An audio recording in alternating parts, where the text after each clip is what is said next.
Tanzania kod Zanzibar owuok amodhi mar gol achiel kuom achiel e tugo mar Sekafa motugo odiechieng' ma kawuono. Duoko ma kama miyo Tanzania thuolo mar donjo e nus final kaka namba 2 tok pinyno ero mar Uganda. Bado ni saka tu. Wakawa tena wameingia hapa katika kipindi cha pili, akaweka kitu kizuri kabisa Bakari Msemo, dakika ya 50 akaiandikia Tanzania goli la kuongoza hapa. Kalia jinsi aliingia hapa kwa uzuri mwana Zanzibar, kaletwa nzito ikajaja ndani. Shehani Hamisi dakika 73 akamwambia umepiga kelele sana, limewasikia. Saka ilikuwa nyingi kabisa. Arkim Zubairi akamega kisigino safi akaiwai Shehani Hamisi, ikatamatika ndani ya dakika 90. Sufuri Aziko ni moja Zanzibari moja Tanzania moja.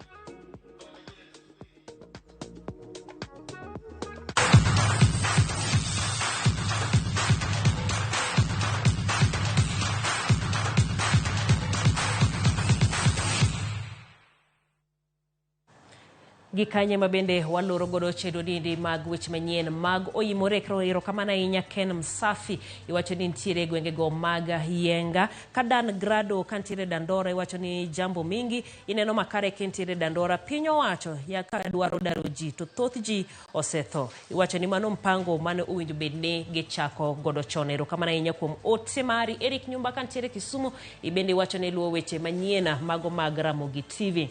Ramogi lera nyamano Asan kawuok Nyakach Paponditi. Tabu mar Jusa kantiere Bar Olengo to kara KICC idwa usne nga to ang'o momiyo idwa use jo Kenya dwaro ng'eyo. Iwacho ni en yange manade mosetim ne nyiri wuoro jowadu mano David kowuok Nyarwenya.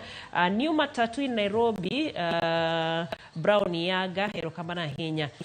Kisumu tich tek ok nyamre rwate tiyo moko to kia tich gi sirikal olok pache kaka gitimo yiero ne nyamreche tich onge oginyal oteno ero okorumo konyisa kata ni en mano mar nga. Josh kawuok Riat Kolwoch Ramogi winjore maler kabisa erokamano ahinya.